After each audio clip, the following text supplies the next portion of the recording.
आज मी करणार आहे युनिफॉर्म वर शूट, तर मी त्याचसाठी तयार होते.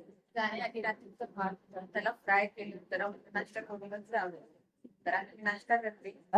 युनिफॉर्म वर मेकअप करायची तशी तर काहीच गरज नाही, कारण युनिफॉर्म घातल्यावरच एक ती वेगळी शान दिसते.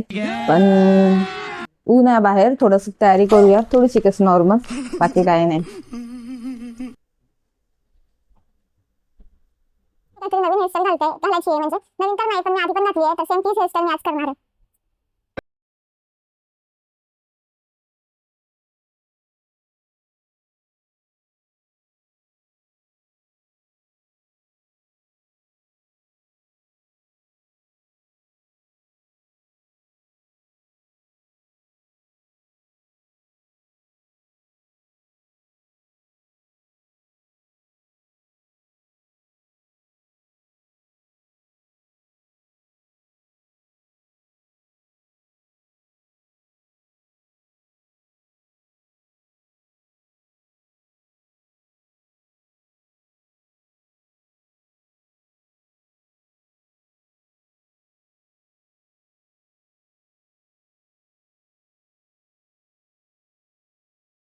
या साईडला पण झाली.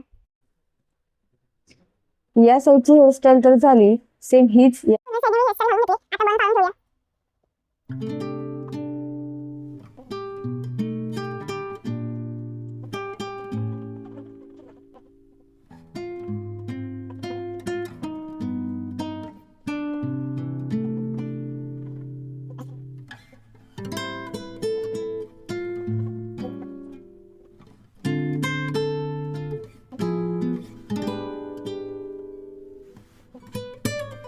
तर हेअरस्टाईल आता रेडी आहे. हेअरस्टाईल कशी दिसते नक्की कमेंट करून सांगा.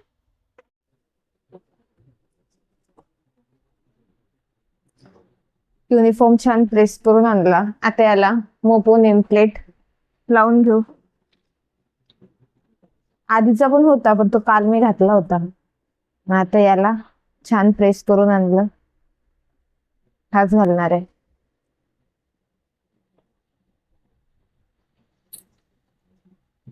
आणि हा युनिफॉर्म शिवलेला पण खूप छान आहे, एकदम फिटिंग आणि छान. आमच्या नायगावला छान युनिफॉर्म शिवून देतात.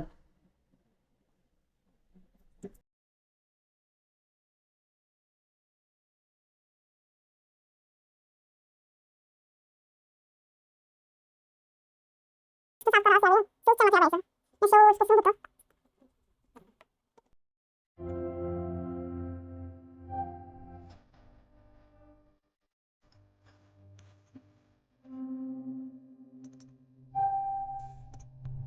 सगळं आवरून मी निघाली, स्टेशनला आली आणि मला ट्रेन भेटली. असं कधीच होत नाही. फायनली ट्रेन भेटली व मी निघाली जाण्यासाठी. तशी दुपारची वेळ होती, म्हणून लोकलला पण गर्दी कमीच होती. जर तुम्ही माझे व्लॉग मुंबईवरून बघत असाल तर हे लोकेशन तुम्हाला नक्कीच माहिती असेल, तर मला कमेंट करून नक्की सांगा. इथून इथपर्यंत पण जायचं असलं तर ट्रेनचा प्रवास आहे. आपल्या गावासारखं नाही की निघालं आणि चाललं. तर आत्ताच मी प्लॅटफॉर्म वरूनच येते. आता मी चालली. ऊन पण खूप तापतंय. त्याला पण कमी व्हायला काय जाते काय माहिती. हे गार्डन एवढं भारी की समोर गार्डन आहे तर मागे रनिंगचा ट्रॅक सुद्धा आहे. एका ठिकाणी फोटो काढून झाले की परत आपलं सामान उचलायचं आणि दुसऱ्या ठिकाणी जायचं. असं चालू होतं. आपला सामान उठावर निघलो. सर्वात भारी म्हणजे छत्रपती शिवाजी महाराज समोर मी वरतीच फोटो काढले. ही माझ्यासाठी खूप प्राऊड मुमेंट. नेक्स्ट आणि सर्वात लास्ट लोकेशन आहे आपली उपवन लेक.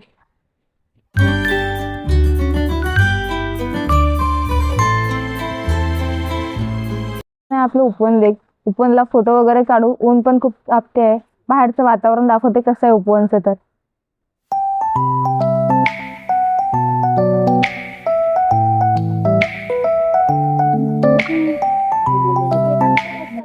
अचानक आम्ही बसलेलो होतं आणि हा वॉटर ब्रेक डान्स सुरू झाला. बिनमोसम बारिश असं झालं, कारण हा प्रोग्राम रात्री असतो, त्यामुळे ते दिवसा सुरू झाल्यावर दिवसा तिथं सर्वात जास्त झाड आहे म्हणून एवढी थंडीगार हवा येत होती. वाव. चला तर आता आम्ही आलो होतो उपवन लेकला फोटो वगैरे काढले. ऊन पण खूपच तापत आहे, कारण माझ्या बर्थडेचे रेड ड्रेसवरचे फोटो इथंच काढले होते.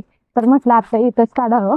तर छान असे फोटो काढले आणि वातावरण खूप छान झाले बघा. आणि ऊन त्याच्या डबलच आहे. आणि आता आम्ही चाललोय घरी रिटर्न. चला आता उन्हामुळे जेवण नाही करू वाटत, पण थंड जास्त पिऊ वाटते म्हणून निंबू सरबत घेतलं. हे बघा, फोटो पण काढून झाले आणि सगळं झालं. पण आम्ही ज्या पहिल्या गार्डनला जेव्हा गेलो होतो ना, तेव्हा तिथं आम्ही फोटो काढत होतो. तर एक मावशी आली, साफसफाई करणारच होती. तर म्हणे इथं फोटो काढणं अलाउड नाही. का अलाउड नाही, तर कॅमेऱ्यात फोटो काढणं अलाउड नाही असं होतं. मग आम्हीच म्हटलं त्यांना की कॅमेऱ्यात फोटो काढणं जर मोबाईलमध्ये काढू शकतो तर कॅमेऱ्यामध्ये का नाही काढू शकत. तर नाही म्हणे, पावती वगैरे फाडावं लागते. मग तिला खूप बोललो की असं तसं, मग ती चालली गेली. जर आम्ही बोललो नसतं ना, तर त्या तिथून चालल्या पण गेल्या नसत्या आणि परत त्या आमच्यासोबत शब्द पण बोलल्या नाही की फोटो काढा नाही काढा, काहीच बोलल्या नाही, काहीच नाही. असं असतं, जर बोललं नसतं ना तर तिने गैरफायदा उचलून आमच्याकडनं पैसे घेतले असते. काय तर फोटो फक्त काढू द्यायचे, तिने पैसे घेतले असते. म्हणून असं जर कोणी आपल्याला बोललं ना, त्यांना आधी विचारायचं की नोटिफिकेशन दाखवा, कुठं आहे नोटीस ती दाखवा, की खरंच तिथं फोटो काढायचे नाही काढायचे, तर त्याची नोटीस दाखवा, आम्ही नाही काढणार. जर ते बीएमसीचं गार्डन आहे तर तिथे आम्ही फोटो काढू शकतो. सॉरी, बीएमसी नाही, ते टीएमसी, ठाणे महानगरपालिकेचं तर गार्डन आहे. तर तुम्ही नोटीस दाखवा, ठीक आहे, आम्ही नाही काढणार फोटो, असं त्यांना म्हणायचं. उडीच त्यांना बडी नाही पडायचं.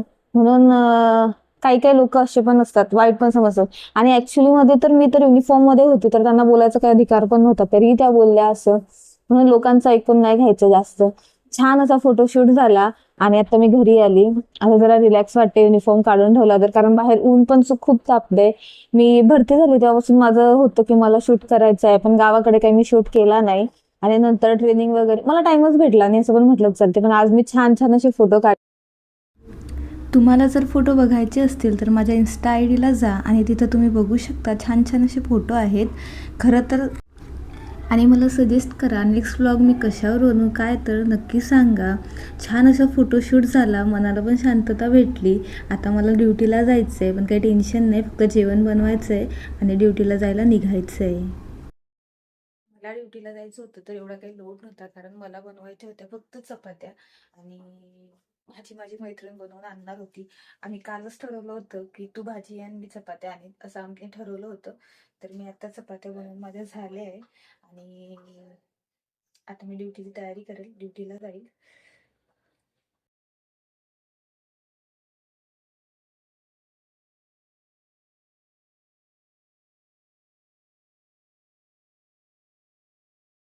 तर आता मी ड्युटीला जायची तयारी करते. जर तुम्हाला व्लॉग आवडला असेल तर लाईक शेअर आणि कमेंट नक्की करा. नवीन असाल तर सबस्क्राईब